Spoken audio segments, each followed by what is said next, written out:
Hello and welcome to Oracle Hospitality Virtual Connect 2021. We made the difficult decision several months ago to make this a virtual event. And I can tell you that in early August, I was regretting having done so. And now that we're in early September, I'm somewhat relieved given the surge of the Delta variant in recent weeks. But I can tell you that I sincerely hope that this is the last virtual Connect that I have to conduct, as I'm eager to see you all in person.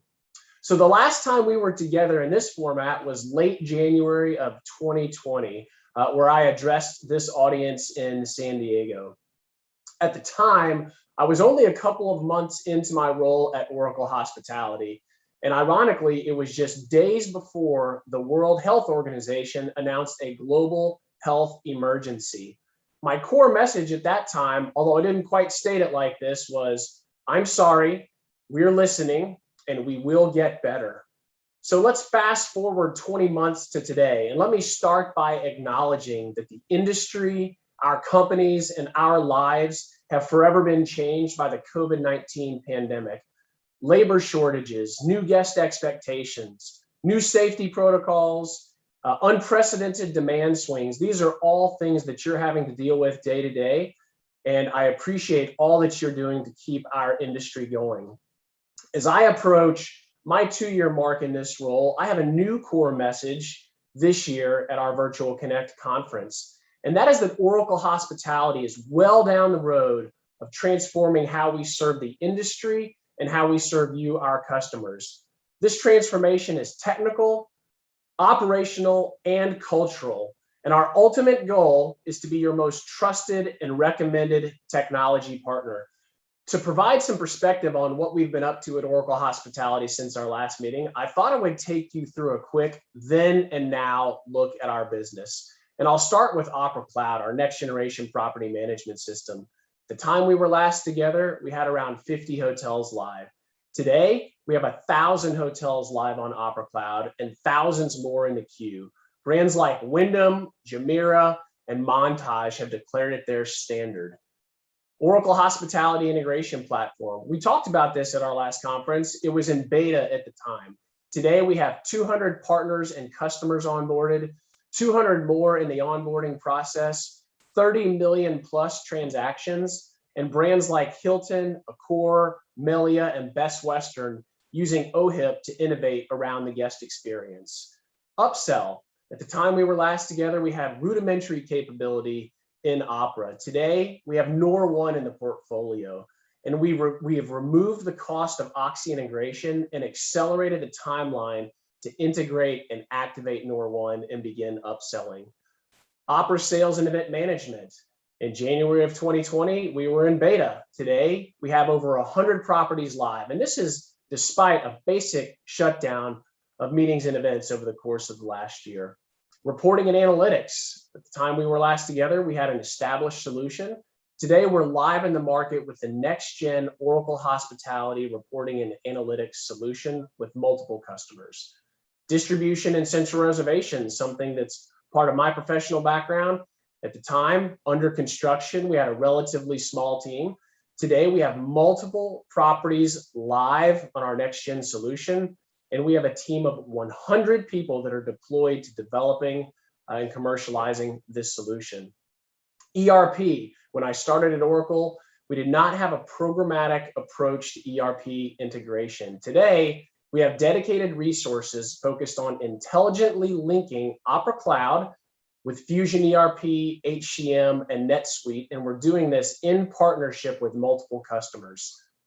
Customer sentiment. Based on my first 20 or 30 customer calls upon arrival, I would say that customer sentiment skewed negative. And I can tell you with certainty that the tide is turning as we methodically work to win back the hearts and minds of our customers. We're hearing this from you directly, but we also wanted to validate. So we commissioned a third party to conduct an independent market study earlier this year on Oracle Hospitality. And what we learned is that we've improved on the majority of criteria when compared to these same criteria back in 2018. And then with partners, and I know there are a number of partners participating this week, which we're thrilled about. I would say that the partner dynamic was neutral to even adversarial for some partners. We've changed leadership. We are increasingly collaborative, and we've got a number of other improvements underway to better collaborate with our partner community. I also want to touch on and acknowledge some of the operational pain points that we've struggled with over the course of the last several years and strides that we're making to improve performance. I'll start with support. Certainly in January of 2020, support was an area that needed extensive attention. And it's an area that's improved, but we've still got work left to do. And we are fully committed to excellence. We've got some great things in the work. We're adding staff. We have a new communications process for outstanding service requests. And in September, this month, we're adding a callback feature so that you can maintain your place in the queue, and we'll give you a call back when we're ready to help you out with your issue. Secondly, stability. Stability, when I arrived at Oracle Hospitality, was not meeting the standard that we had set for ourselves. It remains a significant, major priority for me and for my team. The great news is that as our newer products and infrastructure mature, we're seeing significantly improved stability. And for our legacy infrastructure, because we're making fewer changes in these environments, and because we're migrating and upgrading many of our customers to our next-gen infrastructure, we're also seeing improved stability there as well. And lastly, I'll touch on client engagement. We have made major strides over the last 18 months. We've got a new leader for global customer success with a mandate to transform our customer engagement model. We want to consolidate the number of touch points that we have. And more importantly, we want to improve and ensure a high quality interaction every time that you interact with Oracle Hospitality. So what does all this mean for you? The brand, the owner, the hotel manager, the front desk employee, the revenue manager. What it means is that Oracle Hospitality is ready now to help you rapidly recover from the effects of the pandemic, to empower you with technology that allows you to do more with less, to reduce your total technology costs by migrating your solutions into the cloud, to drive true incremental revenue through intelligent upselling, to connect you and your partners at no cost to 3,000 plus REST APIs, to untether hotel staff from the front desk with true product mobility, and to ensure that your data and your infrastructure are secure from threats. And finally, Oracle Hospitality is ready now to stop talking and to start showing.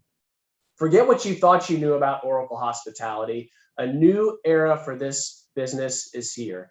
These next 3 days are about showing you the Oracle Hospitality that is ready now with the technology, operational rigor, and service culture to meet your needs.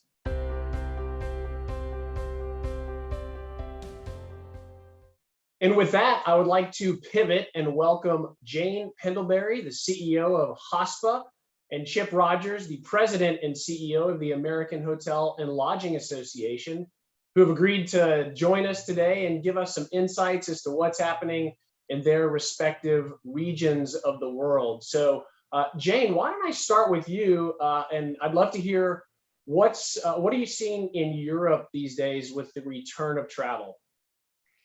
Hi, Alex. How are you? Thank you for welcoming me here today.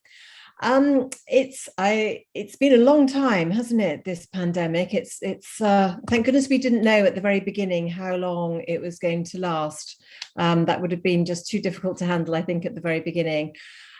Europe is definitely seeing a return. Certainly, there have been holidaymakers traveling across Europe, around Europe, chasing the sun, maybe doing some sightseeing while the cities are quieter, that sort of thing. So there definitely is more movement around Europe.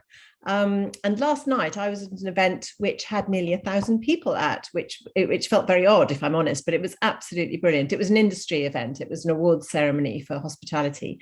So business meetings are coming back as well. So there is definitely a return to normality, but that's all sort of linked in with some new nervousness because of the return to the office, because of new variants.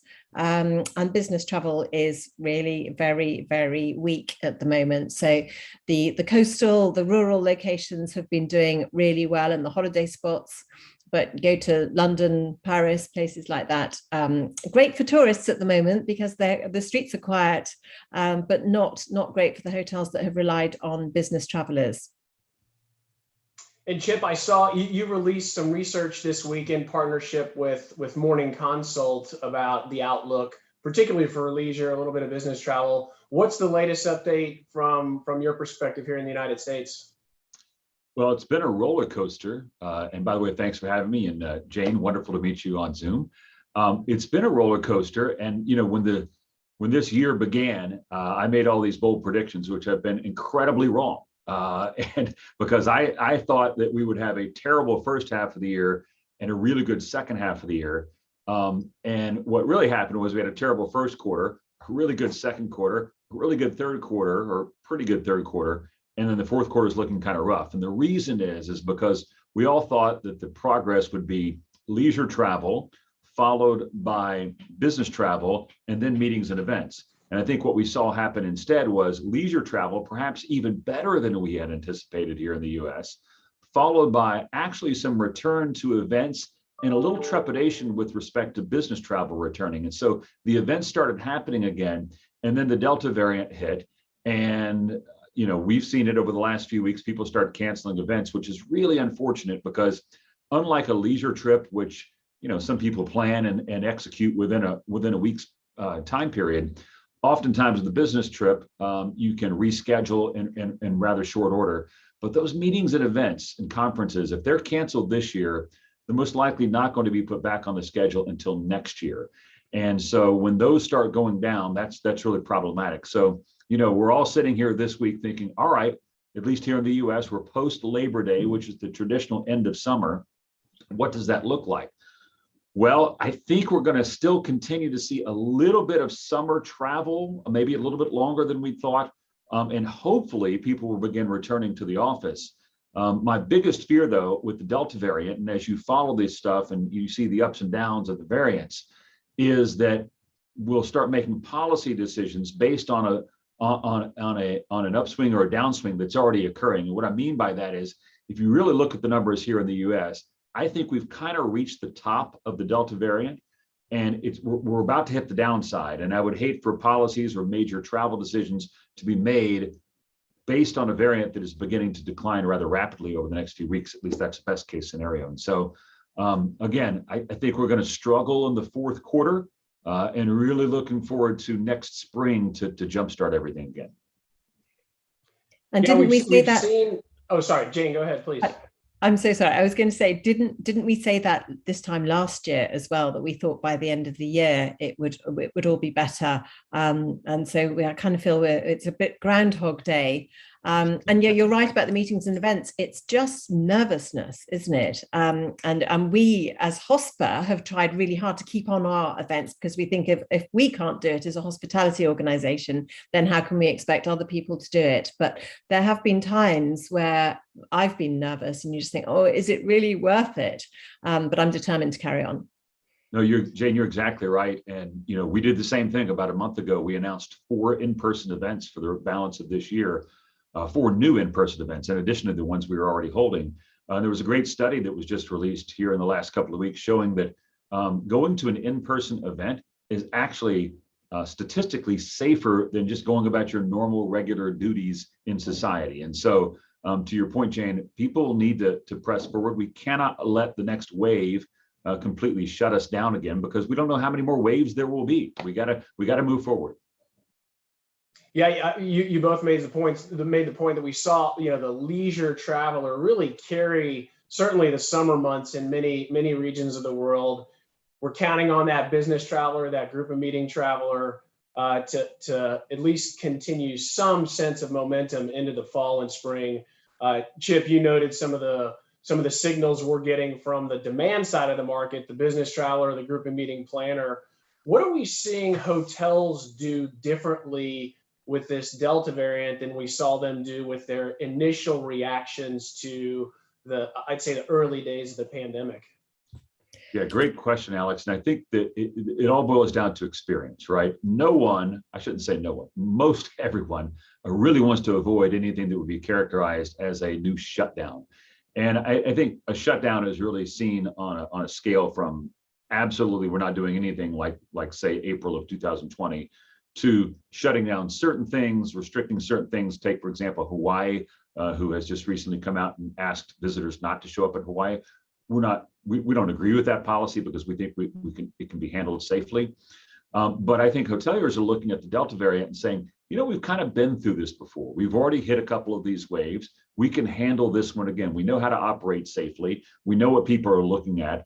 Think about, again, going back to April of 2020, when we were all madly running around cleaning every surface 10 times a day. Hotels are still extremely clean, probably cleaner than they've ever been. But now the focus is on air quality because we've learned more about the virus. And so hoteliers are focusing on those things that we know make a difference. And we can provide that safety to our guests. And the last thing is we ask ourselves, what is it the guests are actually wanting? Well, first and foremost, they want a place where they can work and enjoy the environment around them. So that term we all used heading into the pandemic, bleisure, is more relevant than ever. And so, you know, hoteliers have recognized you got to have significant bandwidth so that people that are staying at your hotel can work remotely and also enjoy being where they are, whether it's for a vacation or just an extended business trip. So Jane, take it away. What are you seeing hoteliers doing differently to respond to the Delta variant versus the first time around? I think what's happened is that the existing procedures that were in place have just been extended. So any precautionary measures that the hotel was taken on, one-way systems or whatever it might be, they are continuing to do that, even if maybe legally in certain countries they're not obliged to do that. They are still doing that. And one thing I've noticed just by being out and about in hotels is most hotel staff are continuing to wear masks. And I think that's for various reasons, not least the safety of the staff, but also to satisfy the more cautious of the guests, because there's no restrictions on whether the guests have to wear masks in most European countries now. But the more cautious guest will probably be quite grateful to see the hotel staff themselves wearing masks. Otherwise, I think we're just continuing with these restrictions, which we are now so good at and so experienced at. That's great. Thank you, Jane. Oracle Hospitality Technology Company. One of the themes of our conference this week is innovation. I'd love to hear from you, Chip and Jane. What are some of the most innovative things that you have seen hoteliers do over the course of the last 12 to 18 months to respond to these unprecedented market conditions? I think we saw a massive acceleration in the adoption of technology just generally. People that were talking about maybe doing things either just speeded it up, so because it was going to be useful to them in this less contact, more engagement environment, or they put in completely new procedures because they had to. And we saw a resurgence of the QR code, something that I think many of us thought was dead and buried. But I think one of the main reasons for that is because our lovely smartphones have made it so easy to read a QR code. No longer do we need a special app to do it. So things like the in-room guide, guest directory, I think those maybe will never be seen again in many hotels. At our conference last year, we had a discussion about being presented with a wine list if you're in a fine dining environment. At that stage, they were doing that via QR code. But the particular hotel chain that we were interviewing at that stage said, but that's part of the theatre of fine dining, and that you see a leather-bound wine list and it's many pages long, and it's the pleasure of flicking through the pages. So there's certain things I think that will come back, but perhaps a mix of both, and the answer will be choice. But I saw great things happening with back office systems where hotels were forced to close. The finance departments took the opportunity of just rethinking their whole process, put in new procedures, new systems in some instances, but just made sure everything was efficient and streamlined, just to make sure that they came out of the pandemic in the best possible place. Chip, how about you? Yeah, I love the wine list analogy. That's wonderful. I was just thinking about that. You know, traditionally we all sit down at a table, one person gets the wine list and makes the decision. But now electronically, we can make it like a collaborative decision on what kind of wine we're going to get. So I think that's actually better. But to Jane's point, some things just feel better, and that big leather bound book is pretty cool. Look, there's no question that, as Jane said, much of the technology areas that people were considering were accelerated, and for good reason. Yes, there's a huge demand for contactless checking in, checking out, and full engagement with the property. But one of the things I think is interesting that will really help, and it translates, or it really translated itself into the highest importance, was when this leisure travel came back and we started seeing this incredible demand for labor. It's the ability for guests to communicate when they're going to be there and when they're not going to be there. So you can begin, as the hotel team, making sure that you have your labor directed where it needs to go. And that level of communication electronically is enormously helpful. You know, I was just at a hotel the other day, and at that particular hotel brand, I have status to where they can give me a 4 p.m. checkout. And they're like, Mr. Rogers, do you want your 4 p.m. checkout? And I was like, you know what? I actually have an 8 a.m. flight, so I don't need it. And that way you guys can get in there and you can take care of my room early on and rent that quickly to somebody else that's moving in. And just being able to use technology to do that type of communication with both your guests and your staff at a time where labor is so critical, I think is going to make an enormous difference. And it's certainly going to be something that sticks with us. So the traditional check-in, check-out times may be going the way of the wine list. We'll see. Yeah, you know, it's interesting. We talk about mobile check-in, check-out, and for a lot of our customers leverage our technology to do this today.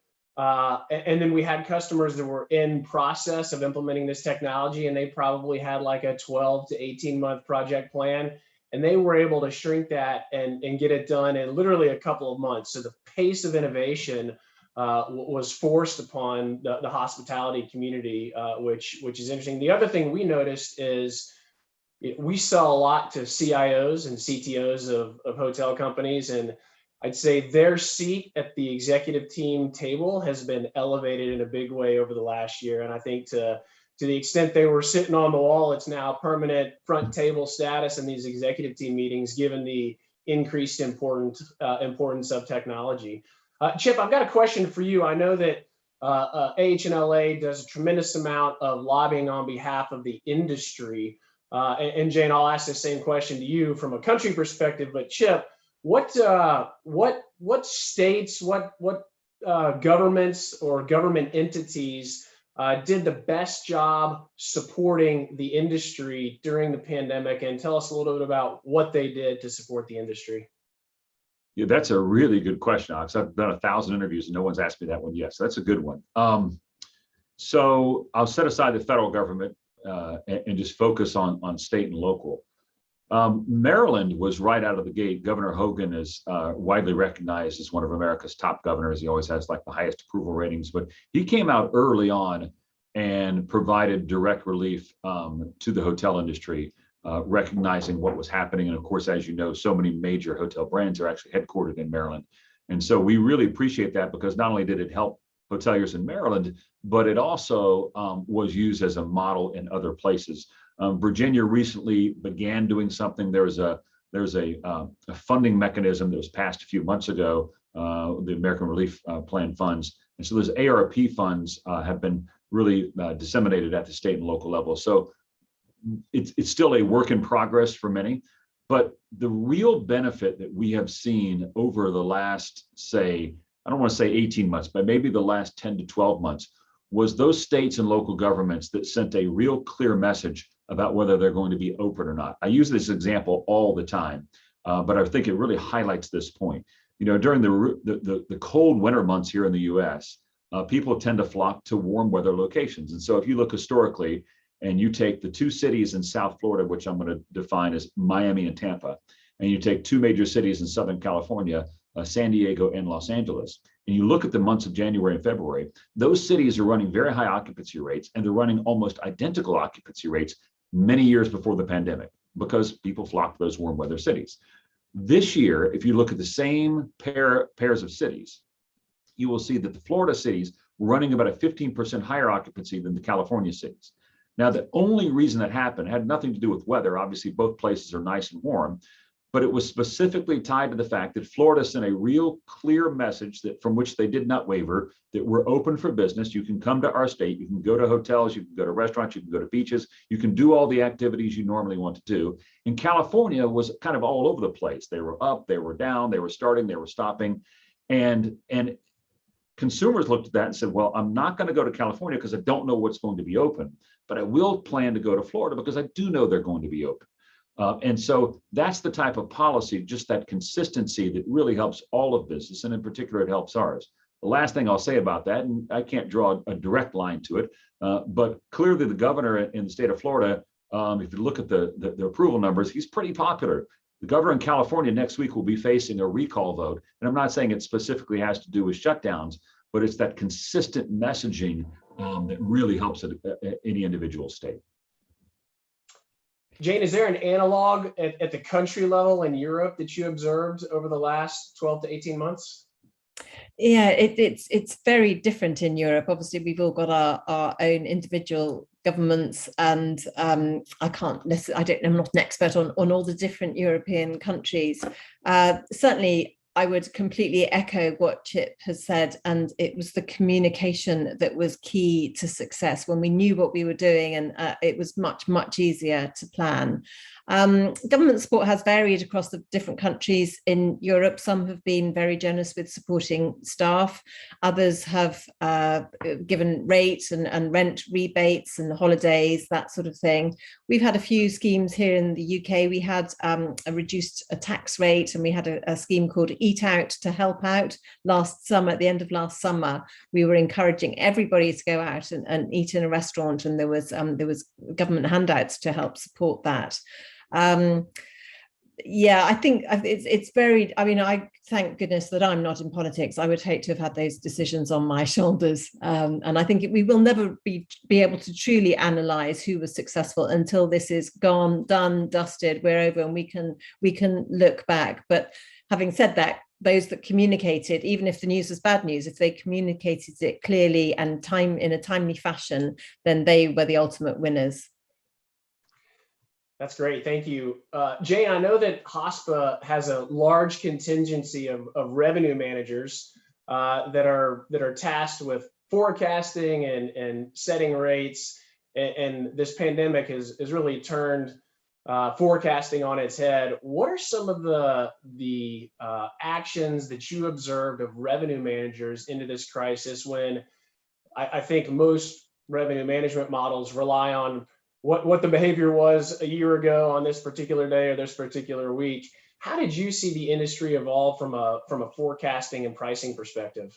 Yeah, it was fascinating, and I went to we had a roundtable event again in August 2020, where a lot of the key hotel revenue managers, we all sat around in an outdoor space, which was very nice, and discussed how they were going forward. And really, one of my biggest takeaways from that event was that those that were focused on the cities that had historically had really good occupancy, and their role as revenue managers had been to cherry pick the best of the business and make sure they were maximizing the revenue. Their role was very different to somebody in a more suburban environment, maybe a smaller town or a smaller city, who their revenue manager was responsible for creating demand as well as cherry picking the demand. And that really flipped on its head. Suddenly the London revenue managers or the city revenue managers, who perhaps had an element of arrogance about what they did, because they were always fully booked, they were always reporting really great figures, and they were just making sure they maximized it. Suddenly they were dealing with occupancy levels below 10%, and just desperate to take anything, and there was none of the cherry picking left to be done, whereas the coastal rural ones were reaping the rewards of loyalty of years gone by.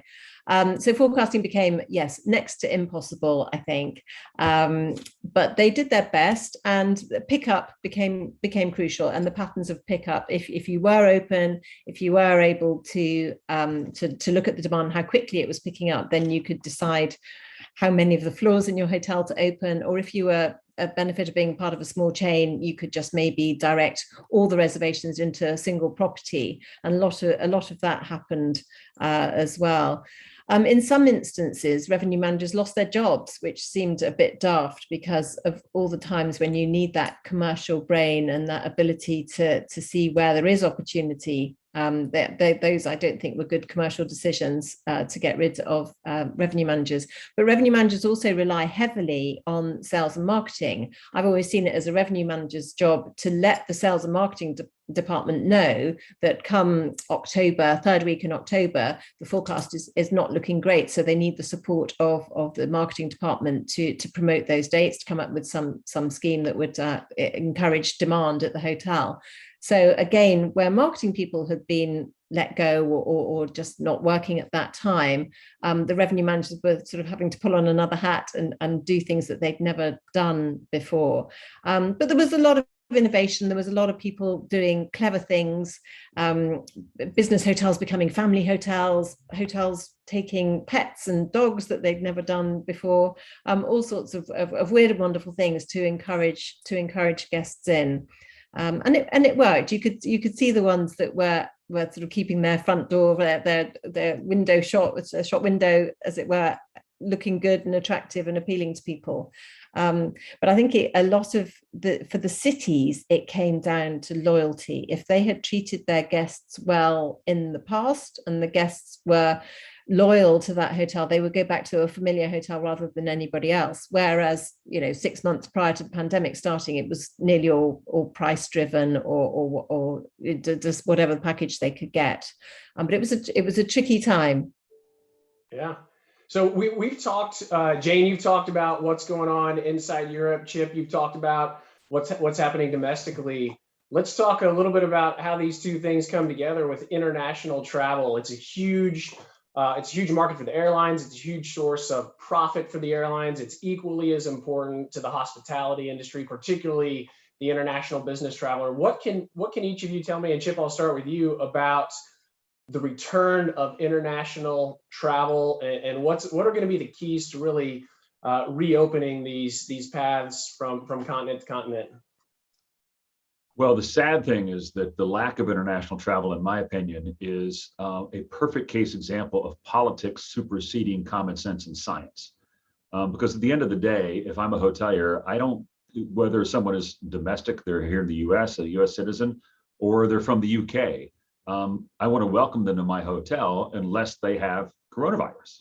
And so there's a pretty simple way to do this, and that is to test people who are willing to subject themselves to a test in order to be able to travel internationally. And if you're willing to subject yourself to a test, these silly political restrictions on traveling internationally need to be set aside. So we've been dealing with this, Alex, as you know, here on the US-Canadian border, and there's no science behind stopping people from coming back and forth between the US and Canada. It has totally been political. So hopefully we will get past that and recognize that when we are traveling, we're better. It helps our economy, it helps our people. And we need to get back to that as quickly as possible. Again, set the politics aside, stop worrying about being blamed for something, use common sense and science. There's rapid testing out there that you can get done at a very low cost so that people can begin traveling internationally. I'll tell you, even here domestically, it's interesting. Back in May, in early May, I traveled to Hawaii, and boy, that was difficult. I mean, there was a lot of challenges there, even once you arrived at the airport. Then 2 weeks later, traveled from the US to Greece, and that was simple as could be. And it was really around, show me the rapid test results, you're in, and move along. And so we know it can work, and we need to get back to doing it. Jane, yes, you got an interesting dynamic, which is a bit intra-European, but also transcontinental. What are you seeing from a government perspective in terms of their stance on cross-border travel?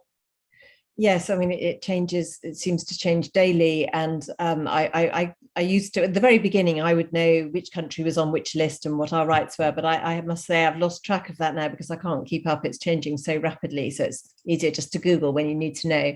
But international travel across Europe has not been easy. It's doable, but all the tests, all the hoops you have to jump through in order to get out of the country, to get into the country, to leave that country, to get back into the country where you originated from, are not easy. And I think there are, maybe it's not governments, but along the line, there's a lot of people making a lot of money out of a lot of the testing as well, which has just put a lot of people off traveling.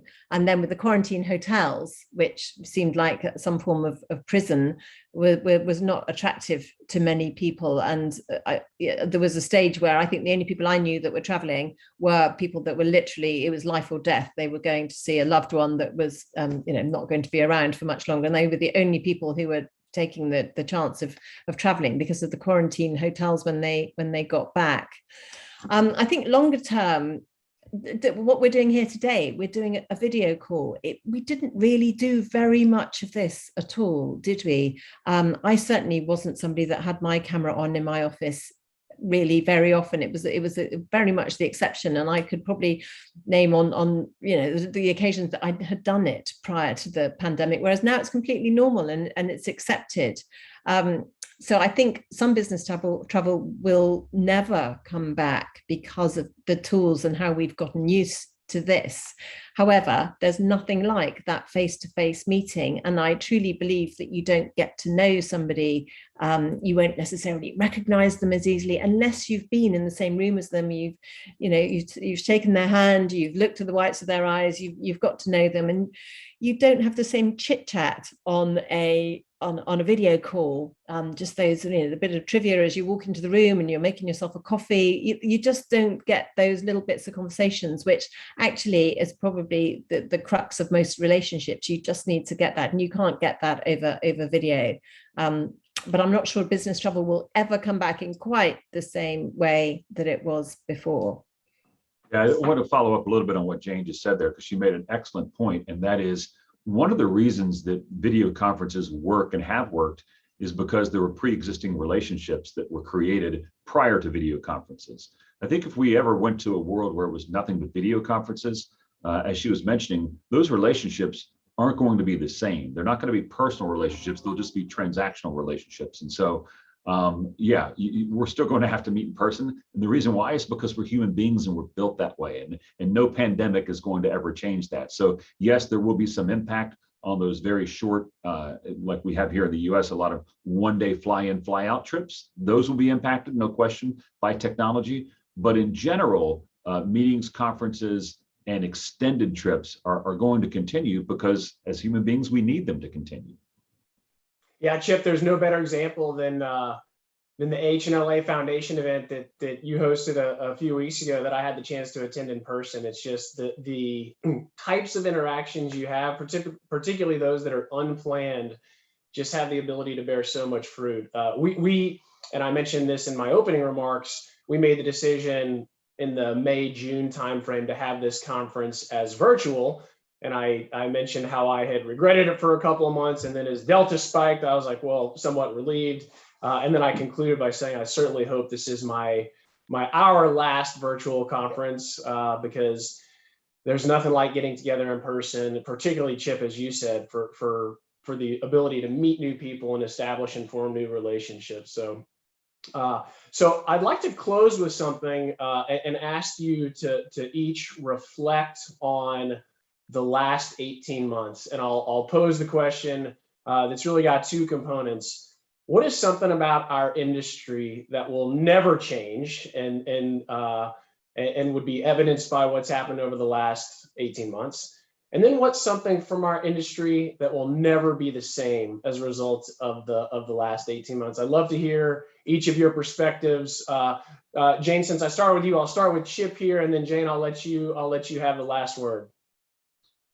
So what's never going to change is really what makes this industry unique, and that is hospitality. And I know that sounds somewhat cliche-ish, but if you think about what has transpired, and obviously we'll look at this from a domestic standpoint, but this is clearly what's transpired around the globe.